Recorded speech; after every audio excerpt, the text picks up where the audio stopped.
পুরুষ মানুষ অনেকটা খেজুর গাছের মতো, আদর পায় না, যত্ন পায় না, কেউ জল দেয় না, সার দেয় না, গোড়ায় মাটি দেয় না।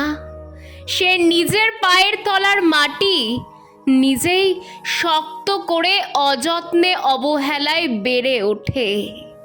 বেড়ে ওঠার পর তার কাছে প্রত্যাশা অনেক, তার ফল খুব মিষ্টি, তার রসের জন্য চারিদিকে হাহাকার, তার রস থেকে তৈরি গুড় অনেক বেশি উপকারী আর সুস্বাদু।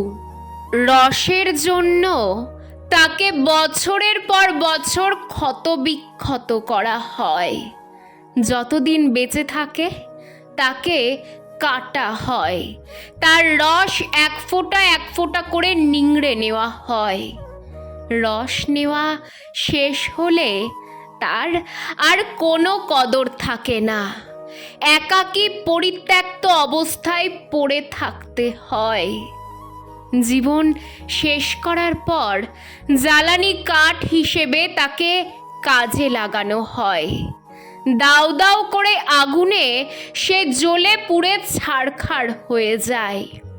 কিন্তু খেজুর গাছ কোনো অভিযোগ করে না, প্রতিবাদ করে না, বিনিময়ে ভালোবাসা চায় না, কোনো কিছু প্রত্যাশাও করে না, শুধু ফল দিয়ে যায়, রস দিয়ে যায় আর মাথা নিচু করে সবার প্রয়োজন মিটিয়ে যায়।